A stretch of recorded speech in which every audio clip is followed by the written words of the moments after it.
Welcome to the Gay Buddhist Forum, where teachers from all schools of Buddhism offer their perspectives on the Dharma and its application in modern times, especially for LGBTQI audiences. These talks are offered freely to the world and made possible by appreciative listeners. If you would like to support our efforts to share the Dharma with underserved audiences, please visit gaybuddhist.org. There you can donate, find a list of upcoming speakers, or enjoy many hundreds of these recorded talks dating back to 1996. Thank you all for the invitation to speak here, and for Christian, who I met at a Vinwa Sangha meeting. Sorry. Is it?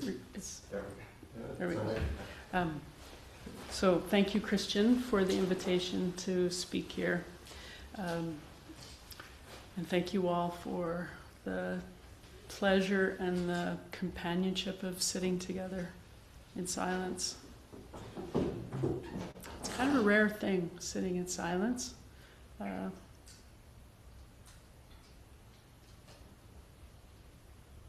hear that when we do that, we aren't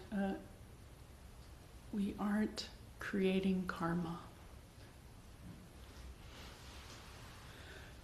So that's an older one of my bios from the San Francisco website. I'm not living in residence anymore at San Francisco Zen Center, although I work for them. And it's not your fault or the fault of Christian. That was pointed out that it was an old bio, so it's been changed. I'm currently working for San Francisco Zen Center on a project called Enso Village.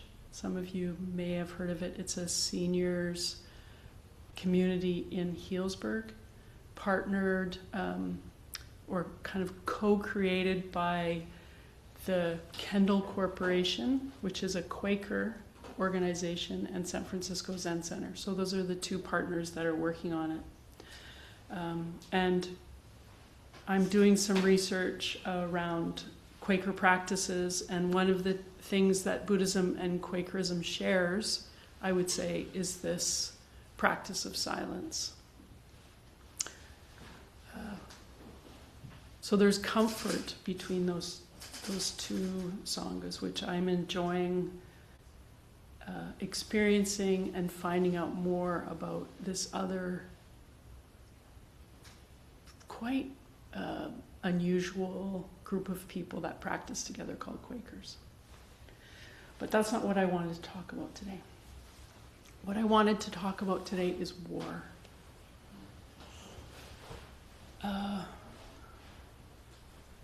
So I imagine it's on some of your minds, this idea of war.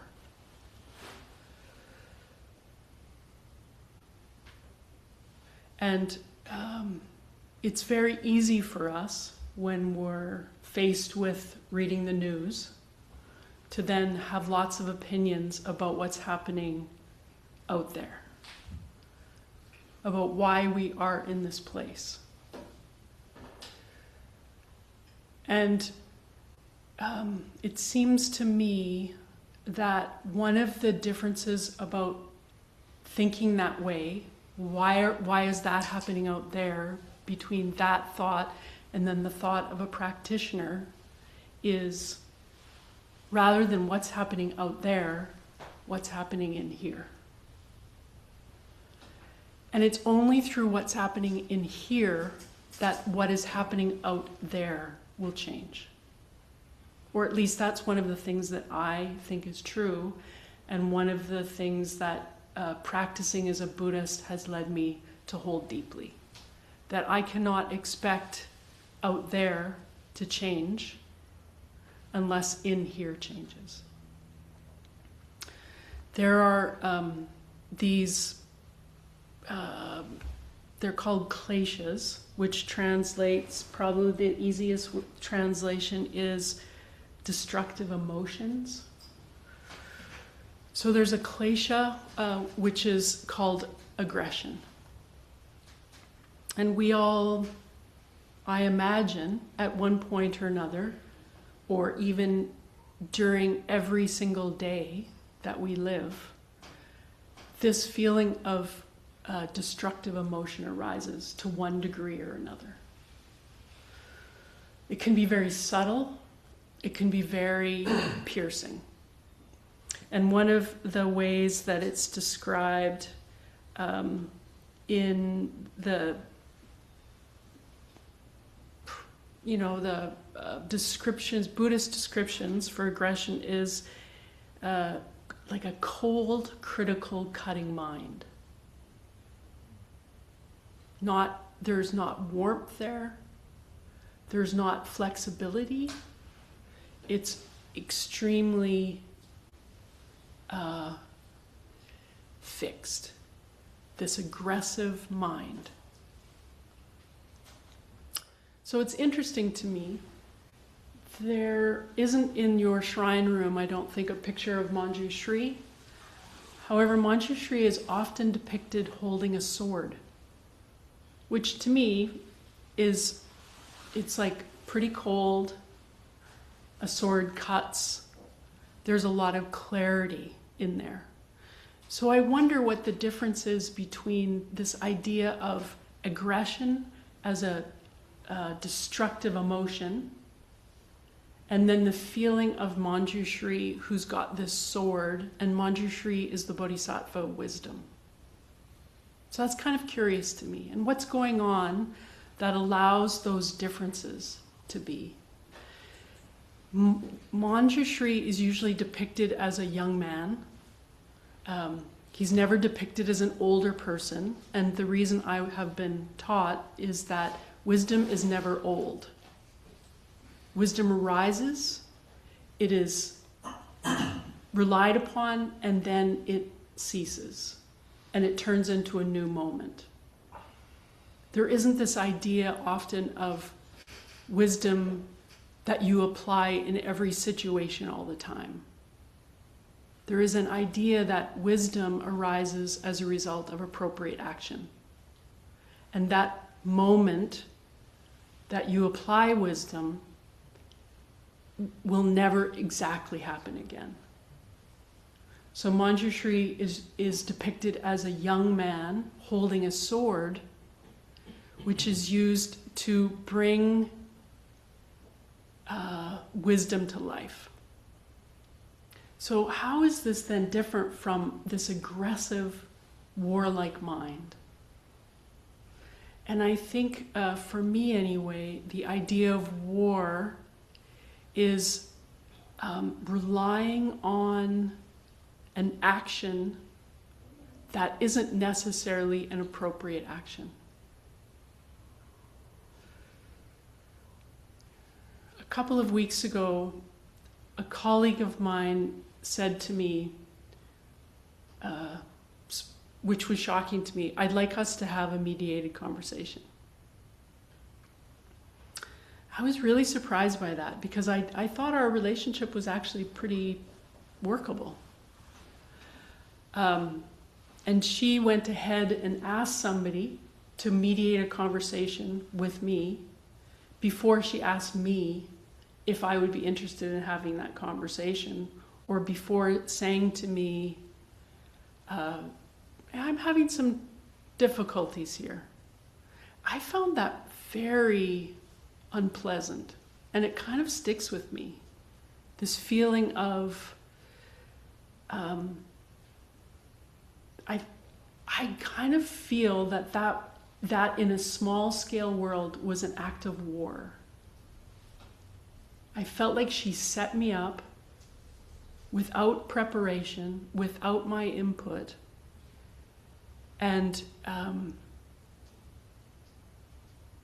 it wasn't a connecting conversation that we had, even around difficulty. It was being done to. So I'm thinking of this both in a very small scale and a very big scale, and the idea of war is being done to. There's not connection.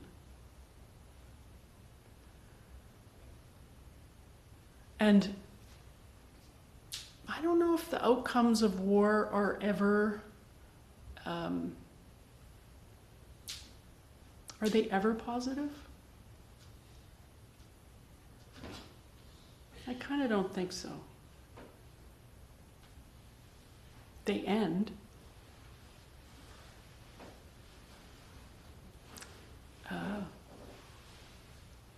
And I'm not sure that ending is the same of a positive outcome.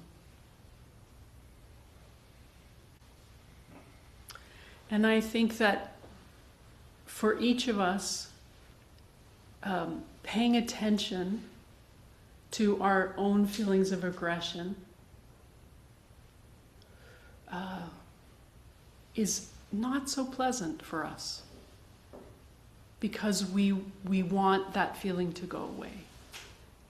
I remember one time I was quite young and I was walking down the street, and I've always looked like a lesbian. I will always look like a lesbian. And somebody yelled out of their truck, "You big dyke, go home."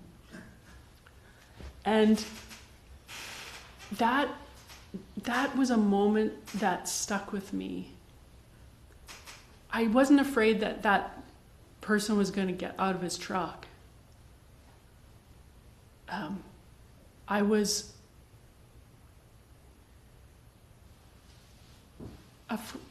afraid, though, I think. And I think most of the people, you individuals practicing in this room, have had an experience of that, which is an experience of war. And then what's the next thing that happens? Is the next thing that happens me responding to that person in the truck, hoping that person stops and going beating him up? Maybe, but probably not. Is that wishing that I didn't look the way I did, so that person couldn't yell that out of the window of the truck? Maybe in some instances that would be what would happen. There are so many ways to treat that particular incident. And some of them, I think that we can take care of our hearts and feel good about. And some of those times they linger and we don't feel so good about them. So this klesha, this destructive emotion, I think is calling for us to be not only aware of it, to kind of take care of it, to be kind with ourselves around it, to acknowledge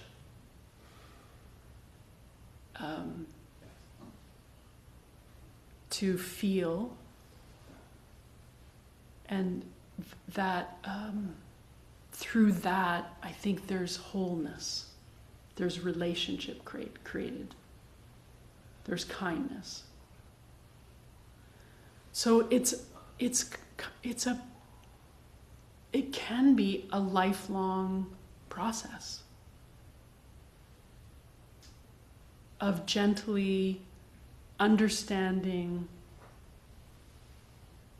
the feelings we have, both brought on by ourselves and those that other people bring to us, and untangling those in a way that isn't destructive, that supports us to be gentle practitioners.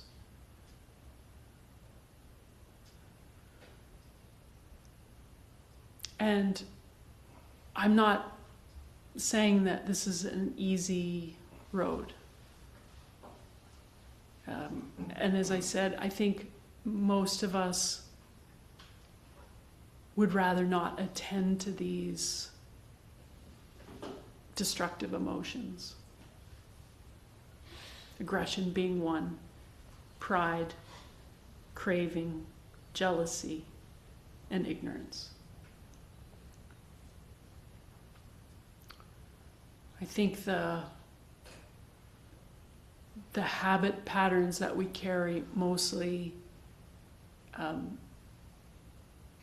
are inclined to skip over these feelings, these powerful feelings.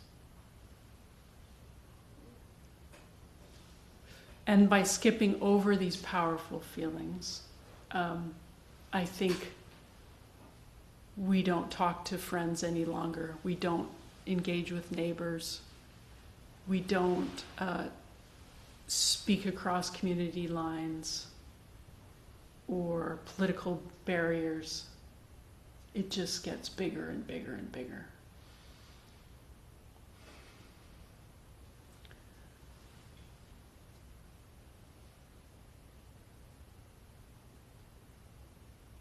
And working in a sangha, living in a sangha, allows us, I think, the support often to talk with spiritual friend about situations that they don't maybe portray us individually in the best light.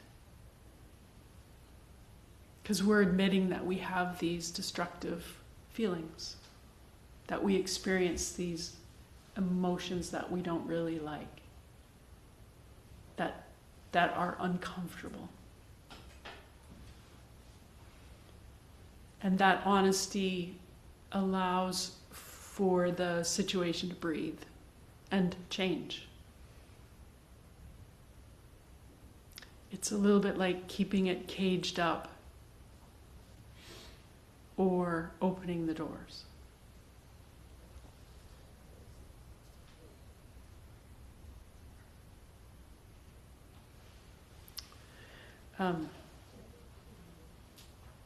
I don't know if you, I think probably many of you have been practicing as long or longer than I have.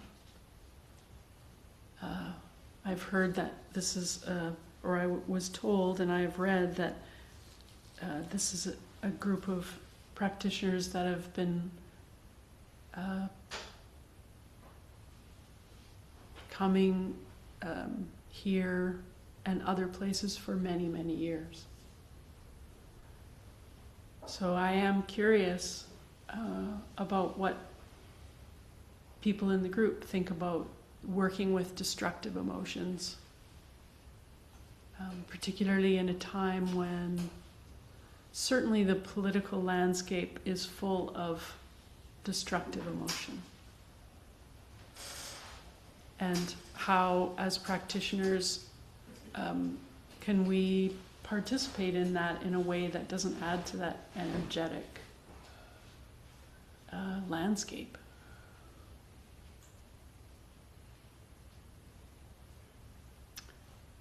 So can I ask for people to chime in if they want? Is that workable with your audio? Absolutely. Great. So I'm very curious, please. Thank you so much for this ongoing talk. As someone who's interested in animal behavior, I think about aggression a fair amount. So I haven't been practicing Buddhism for that long, and the scientist part of me thinks about a definition of aggression that I like, which is using force or threat to make someone do something against their will and not for their own good. And so I like that one, and it helps me think about if I'm working with dogs, which I do, a kind of an intellectual way of thinking about what I'm doing with them. But the Buddhist part that I also like is just welcoming in the feeling that usually it's that I feel scared about something, and that's where maybe the destructive emotion would come next. And it's really helpful for me just to, not the intellectual part, but just the feeling of welcoming in the fear and just sitting with it and letting it kind of immerse me, just so that it, like befriending it. So I find those two things helpful, although the latter have sort of a stronger connection with the feeling than the former, which is more an intellectual way of thinking about it. So those are just sort of two ways that I think about that. Yeah, I appreciate that you're willing to go with the feeling. Because I think that is not so easy for a lot of people. They emotionally can go to this place, or I mean, intellectually, it's like, I don't want to feel this way. I do not want to feel this way. So this feeling of, particularly if something is happening to you or to me, and if I can stop for a second, think, wow, how is this landing in my body? Like, is my stomach clenching? Did I start sweating? So I'm actually paying attention to the cues in my body to help support the idea that there's some legitimacy to how I'm feeling. Rather than something is happening, I'm not gonna go there. Which then cages it, I think. So I really do appreciate that is something that you're like going back and forth, or that you're comfortable with the emotional part and how it reacts. Yeah, and it is. I enjoy dogs a lot, and I often think, there's not a bad dog, there's a bad owner. Yeah, and for some reasons, Yeah, thank you. Anybody else? Please. Yeah, I was thinking when you were talking, there's Kristen Neff, I think is her name. It's this like Buddhist psychologist, and she talks a lot about self-compassion. And I think that's something I do when I get, for a variety of reasons, I have a lot of challenges in relationships and whatnot. My partner was dying and I was grieving, and it was intense. But so anyway, basically how it works is if I'm feeling any kind of way, I just give myself some grace and say, okay, of course you feel this way, given the circumstances, or at least it's understandable that I feel that way. And that really lightens me up to be a little bit less like inflexible, rigid with other people. It kind of softens everything. And so I found that to be really helpful, especially in political discussions, because that goes sideways in every direction possible in my friend group. So Yeah. yeah. Thank you. One question that I want to ask, not to you necessarily, but in this topic, is like when you are when you're like, can I love myself? Can I have compassion for myself? It can be really helpful to then say to yourself, do I believe that? So you're even going a little deeper. There's this negative voice that we often have, and it's like intellectually, I'm going to be nice to myself, and then it can be very helpful to then say, so if I'm nice to myself, do I really believe that I deserve that? Yeah. And act like you believe it. Yeah. Yeah. So it kind of, that asking those questions gets to the heart of the matter faster, I think. You were going to say something. Yes, this is I want to thank you for bringing up the subject of thoughts I would prefer I didn't have, but I do have them. But I also know that they go away. They may come back, but they go away. And I'm grateful that they go away, but I'm also grateful for the other thoughts that come up. I'm grateful that I don't act on those negative thoughts. I may sometimes think about what I can do about making the world better so that those thoughts don't get prompted. But one of the things I've learned by coming here for so many years is that those thoughts are temporary, and you don't have to act on them, and you don't have to blame yourself for having those thoughts. As I learned from another speaker here many, many years ago, the past doesn't get any better than it was. So why blame yourself for it? Thank you for that. Yeah. That's a sweet thing to take away. Yeah, I mean, as many of us in this room understand, one of the very most important things that we learn as a result of studying Buddhism is that things change. And if we pause, then the next thing will happen. Yeah. So thank you. Please. Thank you for your talk. It's really stirring up a lot, and it made me think of a few things. One is my dad was a prisoner of war in World War II, and I saw a film that depicted the whole situation that he was in as a prisoner of war, Japanese in a prison camp, and I found myself in the film being so angry at this Japanese war officer that was commanding people to be killed and captured and all this stuff. And my first thought was, somebody kill him, you know. And that, frankly, that I get that first thought bubble when I feel like I'm under attack by scary people who are in power. So it's good to think about, like, of course, you know, that war feeling is in all of us, you know, that it arises, you know. And then it made me think about what's the subtlety, the difference between war and protest. So I'm a teacher, and I was just involved in a teacher strike, which is kind of a war against our school district. You know, we were on the opposing sides, and we were literally shouting and you know, chanting against each other. There were no weapons involved. We weren't trying to do physical harm, but it was unrest, and it was a lot of discomfort. And it made me even sort of hone in on, like, some of the chants. Some of the chants were just, you know, we want fairness and rights. But some of them were attacking the superintendent and being kind of, you know, harmful speech. So anyway, I wonder what your thoughts are on that, like the difference between war and protest and speaking up for good. Yeah, before I answer that question, I really appreciate that you are willing to say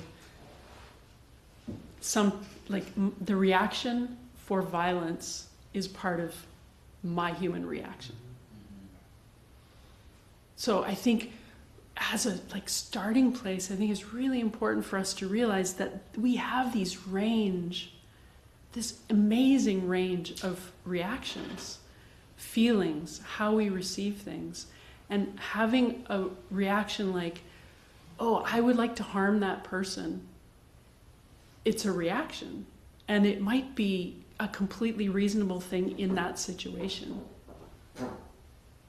So it's allowing the mind to do what it does, create thoughts. It's how we take that energy and what we do with that energy that becomes really important. Which then leads me to your second thing, like the difference between war and protest. I think probably just on a very gross level, it's exactly what you just said. If all of you got guns in the protest and then started shooting them and terrorizing people, that's like the level of war. However, and now we know that, you know, but when you're targeting in a protest individuals and you want to cause them harm, it just doesn't feel very good. It is one thing to all be singing together and chanting that we want health benefits. It's another thing to say we want something bad to happen to the superintendent. And I think our psyche, our emotional world really understands the difference that those two things cause in us. And one is, yeah, I believe in this. I want better health care. The other one is kind of seductive and uncomfortable. And I think that the being aware of these emotions and not going down the seductive, uncomfortable route is really important for us. And I think if we're in touch, we kind of know it. We know when we're going down that path. And I think it can be quite seductive. Particularly in groups. So it doesn't exactly answer your question, but I think, It's nice. yeah, I like that idea that it's seductive. And there's a power in it. I mean, there's an energy, a really intense energy in that, yeah, in that feeling and yeah, spewing.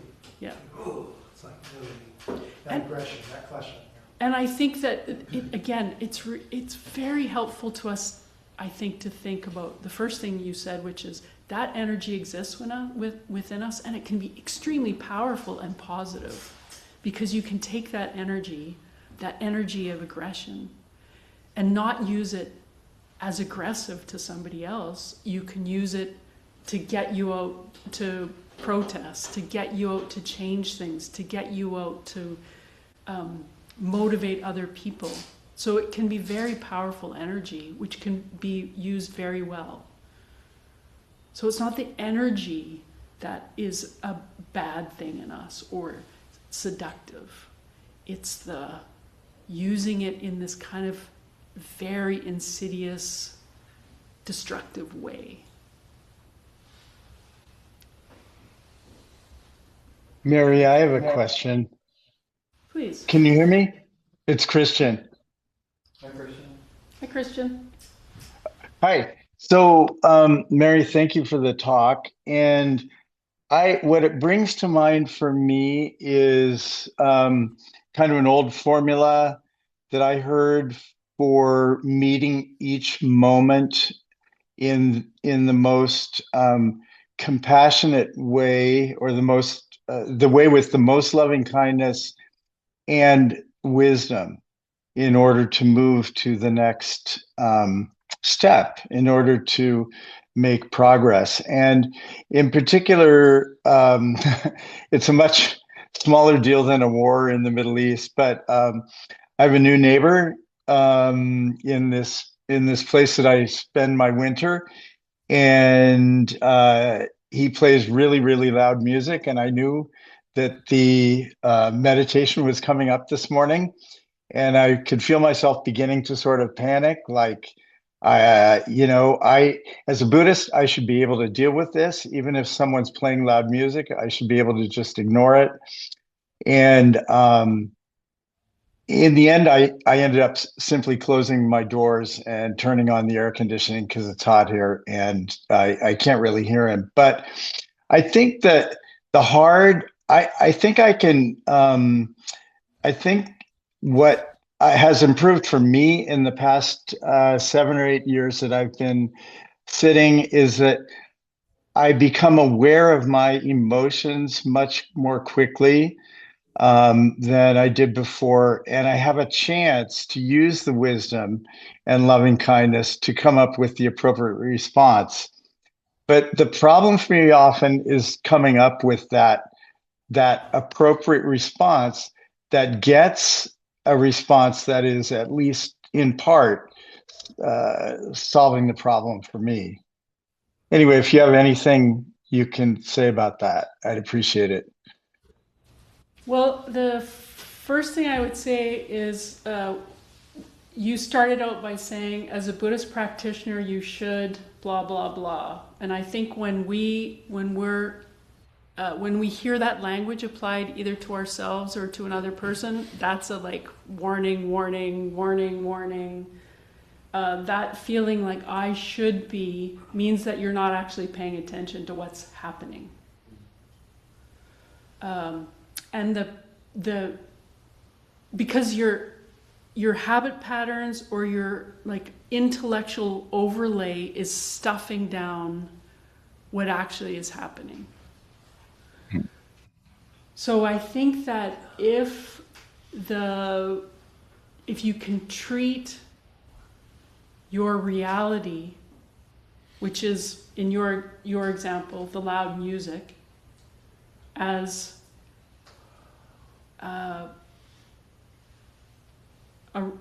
it's happening, what do I need to do about it? Rather than I should be blah blah blah. That gets us pretty far. And I think that starts unraveling the second part of your question. So it's maybe a little less intellectual and a little more sensory. Thank you. That's helpful. Thank you. Good luck with the music. Yeah. Thank you. Yes. I was thinking about the wisdom of what we consider through the fires of destruction, it seeds opportunities for growth and human endeavor and development. As we have the choice to respond to the emotions that arise, as you both mentioned and brought up, and recognizing how we feel towards them. And when we experience destruction, we have an opportunity to show up with more compassion and love and kindness and understanding, and recognize that we don't have to respond with this destruction, and how we show up as we go through the human evolution and the cycles of time, which are great beyond the current moment of what we're currently experiencing, recognizing that everything is temporary and seeing opportunities to heal and transform and to show up with more love in that process, which has a greater impact to transform and heal the world. Thank you very much.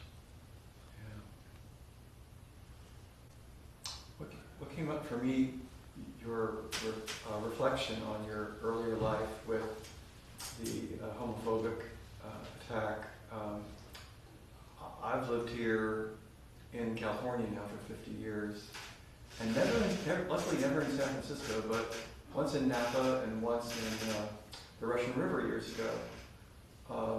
My then boyfriend and two gay women friends of ours were coming back from the beach, and two or three people in a pickup truck threw beer cans at us and called us effing faggots. And then one time in Napa, a couple of servicemen saw the rainbow stripe on the back of my pickup truck and called my friend Richard and I the same thing. And initially I felt fear and anger, but after I felt those things, I felt sad for them, that they are carrying around that kind of just aura, I actually cried. I was very sad. And then another incident that came up was about Matthew Shepard years ago. And I still cry when I think about that and how horrible that was. They had a healing service around that at Holy Redeemer Church in Castro, and I went to that and cried a lot.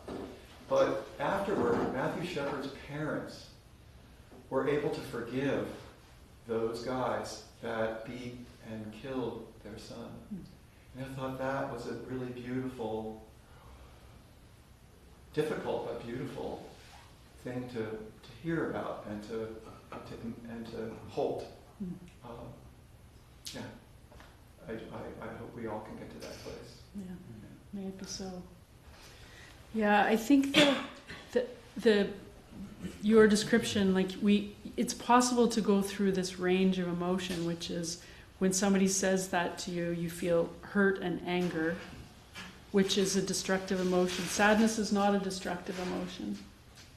And sadness, we can meet sadness and grieving, and they're not kleshas. So they don't cause negative karma. So that's interesting too, is that if we can move with the experience we're having, then it doesn't get twisted up in this ball and remain. It actually can be, their energy can be released.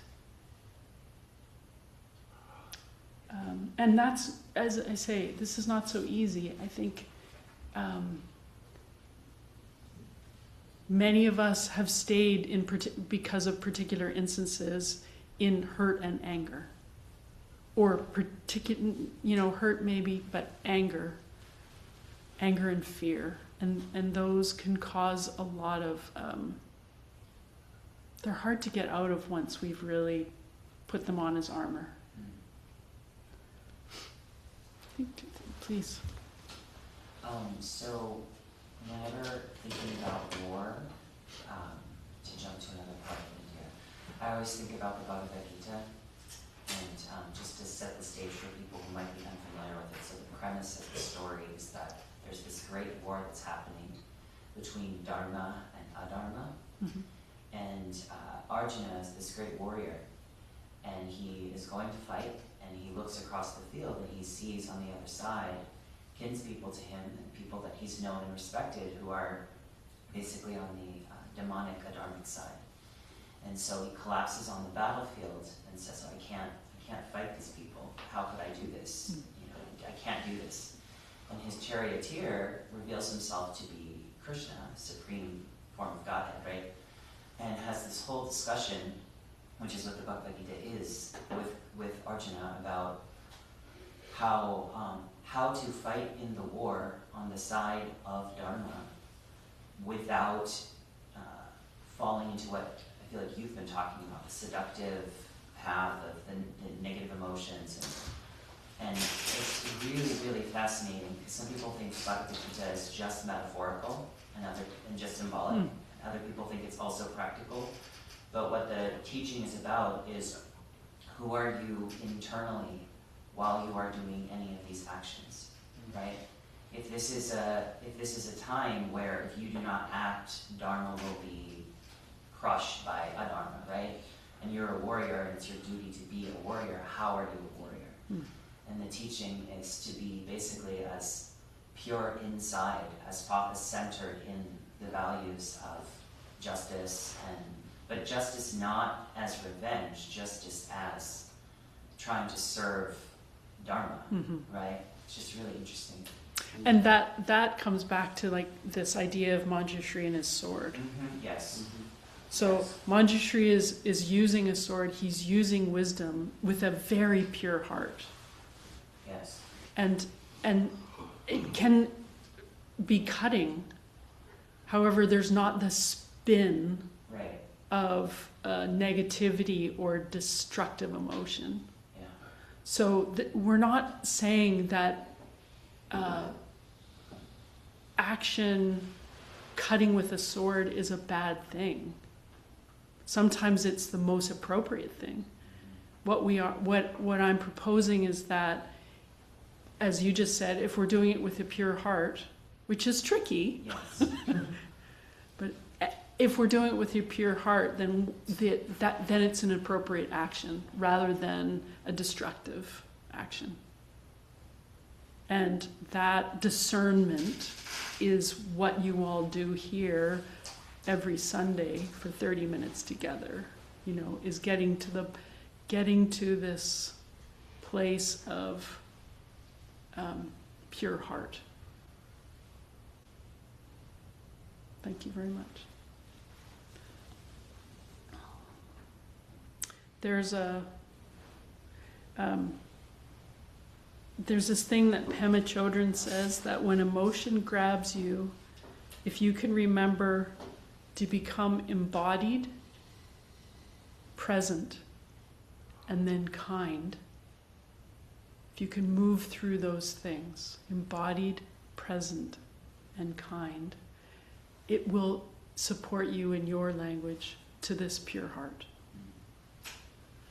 And there's another practice that has been very helpful for me when I'm teaching people that aren't Buddhists, that are don't know anything about Buddhism. It's called the stop practice, and it's easy to remember. And so if a big emotion is coming your way, or if something's happening, you remember this, because often when something's coming our way, we forget. So the stop is stop, take a breath.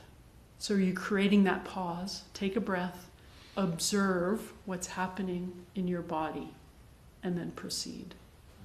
Please. Something that recently came for me in meditation as well, when dealing with challenging situations, after discussion with my mother, is to practice ambivalence, recognize your resilience and presence. And just sort of detaching from the emotion and observing, practicing everything that you just mentioned. Yeah, it's can be very helpful to have something in our mind that reminds us, you know. Because as humans we forget. Years and years and years of practice, and we forget. We're designed to forget. Yes, we are. And then I have a teacher in the Zen tradition, and I remember a Dharma talk. We were talking about emotions a long time ago, and I've kept this in my kind of heart. And one of the things she said was, she just said, you know, you get to a point where you're just like thinking, can I stand it? Can I just stand it? Can I stand this strong emotion? And this stop practice, or the like embodied, present and kind, allows us, I think, to be able to stand things, because we're taking it kind of a little bit at a time. It slows the process down. Becomes like just one more breath. Just one more breath. So I appreciate the ability to discuss this all with you and share your wisdom in this beautiful space. It's really lovely here. It feels wonderful. So thank you for your bravery for coming the first time. It takes a lot of courage, I think. I was going to say thank you for being so vulnerable in what you've shared with us, because sometimes in these Dharma talks it stays theoretical, but you got really personal, and that was really brave of you, so thank you. Yeah, well, we're all friends here. So thank you very much. Thank you, Mary. Would you like to do a dedication of merit? I'd love to give a dedication of merit. Got it in a circle?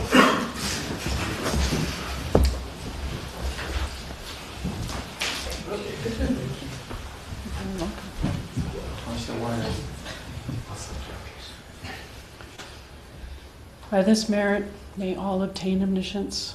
May it defeat the enemy wrongdoing from the stormy waves of birth, old age, sickness, and death. From the ocean of samsara, may I free all beings. Thank you very much.